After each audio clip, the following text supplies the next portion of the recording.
começamos mais um Notícias da Cidade, ao vivo, dos estúdios da TV Comunitária, Canal 8 da NET. Hoje nós vamos conversar com o professor doutor da Universidade de Brasília, Antônio Carlos Carpinteiro. Carpinteiro, obrigado pela presença. Eu agradeço o convite. A gente vai conversar um pouquinho hoje sobre o projeto original de Brasília, sobre o projeto de Lúcio Costa e uma ideia que o professor Carpinteiro tem de expansão do conceito de superquadra para todo o Distrito Federal. Carpinteiro, primeiro eu queria que você falasse um pouquinho do projeto original do Lúcio Costa, se ele tem inspiração em alguma outra iniciativa ao redor do mundo, no que se refere principalmente à instalação de equipamentos públicos por determinada situação geográfica ou por população. Eu diria que inspiração propriamente não seria o caso, mas o que tem, é muito claro, certas raízes, que as pessoas vão se informando com as coisas e tem certas raízes.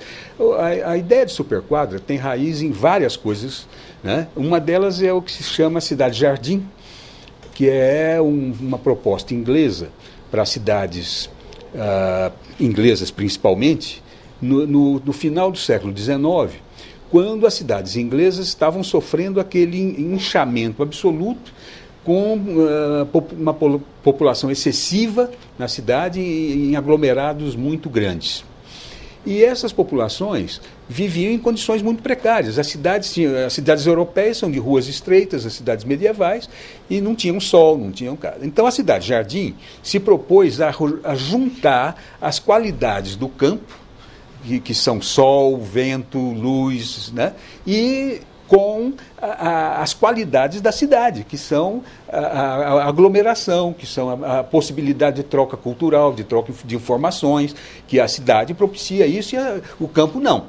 Então, a proposta da cidade-jardim era exatamente a junção de cidade e campo, né? Então, era uma cidade onde os prédios ficassem afastados uns dos outros, houvesse espaço para ventilação, para o sol e para tudo, e que, mas ao mesmo tempo com um adensamento que permitisse essas trocas que são boas da cidade. Era juntar as coisas melhores da cidade e as coisas melhores do campo. E qual era o ambiente na década de 50 para que o Lúcio Costa tivesse essa proposta para Brasília e como é que ela foi aceita no período?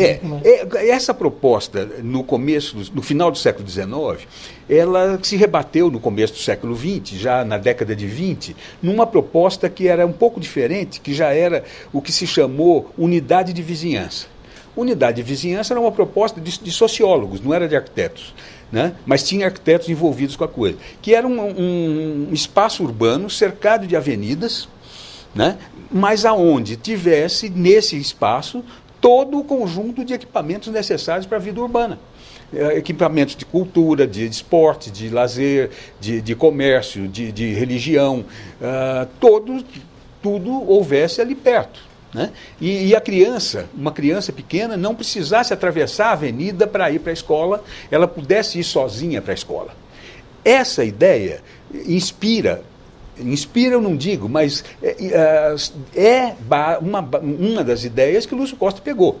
Como forma, o Lúcio Costa pegou algumas coisas, como por exemplo a Place des Vosges em Paris, que é uma praçazinha de 100 metros por 100, com predinhos de 3 andares e com o comércio embaixo nas arcadas, né?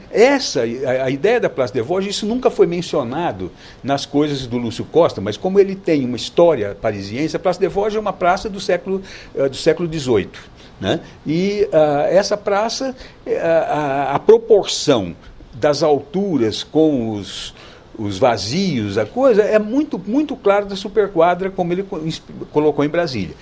Então, o que eu acho sobre Brasília hoje é que, primeiro, o plano do Lúcio Costa era um plano piloto. Piloto é quem vai abrindo caminho. É o plano que foi feito antes do planejamento regional.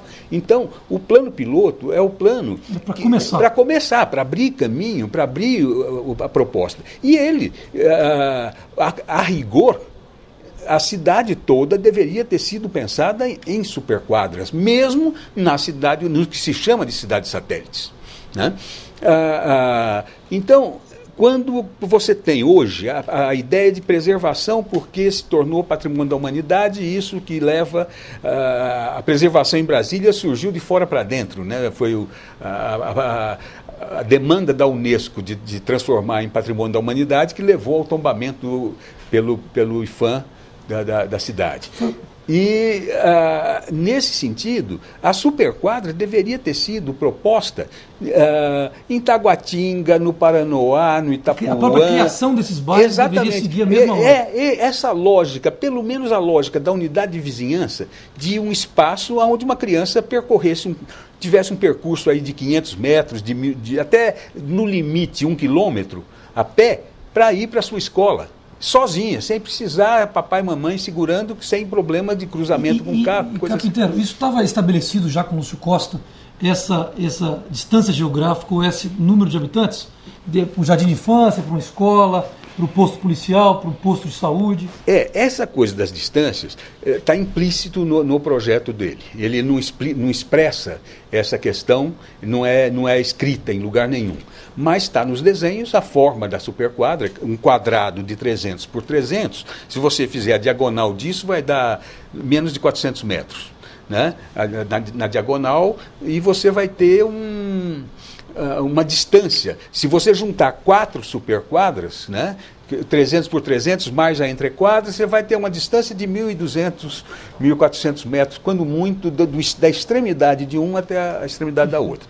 Nesse conjunto, você tem, dentro da quadra, então, dentro do âmbito dos 300 metros, você tem a escola-classe e o jardim da infância. População de quê? 40 mil? Não, dentro da superquadra, a população... 4 mil. 4 mil pessoas, 3.600, 4 mil pessoas. Uma escola e um jardim de infância. Poderia, o número de população poderia ser um pouco variado.